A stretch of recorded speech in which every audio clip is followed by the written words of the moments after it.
I come from Georgina Island, which is a Anishinaabe First Nation in Ontario.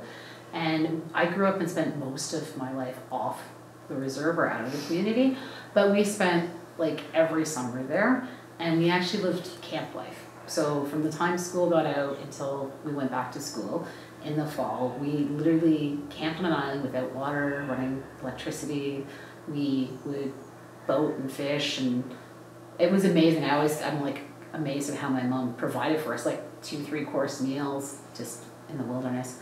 And then we spent a lot, like in my teen years, I also spent a lot of time on the island, mostly around family and the community I come from. You learn from your whole family, not just from your parents. And so I spent a lot of time with my aunt, and she used to do a lot of food and cooking, and like medicine is healing, and taught me about different herbs and plants and just even the wilderness foraging in our community. And so I was just really blessed. I'm also blessed because I come from a family that always reminded me who I was, what my background was, really strong, proud Indigenous family that I come from. And so I always had people in my family that helped me understand, and we always participated in cultural stuff, and come from a family of politicians and activists, like Indigenous politicians and activists. So I was always kind of part of different community mobilization, standing up for different rights. When I was little, my grandfather told me I would be the lawyer in the family. And that was because I could argue for my cousins or my siblings not to be punished when they did something, so the good negotiator from like pigtails on. And but I was always told that I would be representing our people and all of our rights and the issues that we experience since as long as I can remember, and I actually grew up and did that. Really supported with a strong circle of support from family and friends. So my grandfather was one of the founding members of the Union of Ontario Indians, which is known as the Anishinaabe Nation. So there's a lot of political speak around our tables, like Indigenous rights, education, all sorts of things.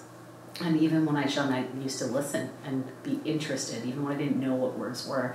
And so I guess I showed an interest early on in that. And I'm not so much into politics the same way. I much prefer like advocacy, which you can do really well through law. So Aboriginal Legal Services, it used to be Aboriginal Legal Services of Toronto, has been operating for over 30 years, providing legal services to the Indigenous community in Toronto and beyond. Its Anishinaabe name is Gakina Wi Debwewin, which means all those who seek truth.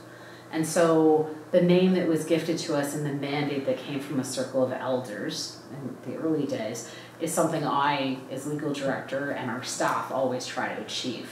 So truth looks different from different perspectives or people. So one of the things that we do is we try to foster Indigenous talents in things like housing, so poverty law areas, or if it's on human rights, or if it's in appeals. So we're lucky, we get to do a whole bunch of legal practice that most clinics or organizations don't in Ontario. So everything from tribunals right to the Supreme Court of Canada. We do and are unfortunately experts in inquest and inquiry work. So we do a lot of work around supporting families through inquest process or when they've lost someone they love. We do a lot of advocacy for missing and murdered Indigenous individuals, obviously a lot with Indigenous women and girls, but also with two-spirit, gender fluid, diverse people, and men too. I'm seen as an angry activist, which is interesting because I think I'm a really loving activist. But I think, mainstream characterizes when someone has a bit of edge or sharpness to their tone, or who challenges the status quo automatically as being angry. So I'm often seen as an angry activist. You'll find still pictures of me or media pictures where I have like the flaring nostrils and I look angry. And it's funny because I could have just said loving words, but they always freeze frame that. And, being an angry activist I don't think is a bad thing. I think actually, as long as it's not hateful. It's a mischaracterization, to be honest with you. But I also don't mind if that's how I'm labeled, if it's getting it done, right? And so the biggest thing for me is challenging people, their assumptions, their stereotypes. And I'm kind of sick and tired of being the educator. Like I've spent most of my professional life educating everyone else.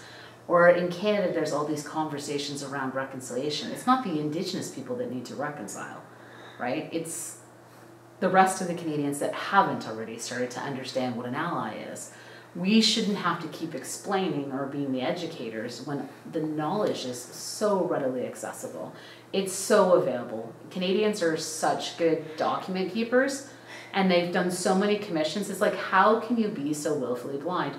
So I guess it can sound sometimes like I'm a little angry because I'm getting fed up of going through the NICE process. So I challenge people, right? I challenge them to do better or know better. And that's one of the things I've done for at least 10 or 15 years when I do public speaking or work with judges, police, lawyers, anyone really, is I challenge them. I still blush, like even when you started talking about the word, I blush because I don't know, it's an honor. So I'm not putting down the fact that I'm honored to be receiving it, but it feels weird sometimes to get that accolade. Like I don't feel like it's just me that deserves it. I feel like it's been that whole circle of support I talked about, all these amazing people I've gotten to work with or work for over the years. That's what brought me to the award today, right? Is learning from those relationships, having people who are so much braver than me. It's so easy for me as a lawyer to sit beside someone and hold their hand or tell them to go ahead and share their story, but that's their story, not mine, right? So maybe I help them find a little bit of courage to share that truth, but it's their truth to share. I think what makes me be able to work with people is I do have a sense of that shared trauma, and I'm also an Indigenous person who has had Indigenous experiences. So I'm relatable to Indigenous people, right? And I understand truth is not mutually exclusive. You and I can sit here and we can look outside and we're gonna see something from different perspectives. And your truth of seeing something one way is no less valuable than my truth of seeing it too, even though we may express it differently. And it's like when I came to that moment in my life, that truth actually has multiple perceptions that can all be valid, that I started to understand how to help people share their truths.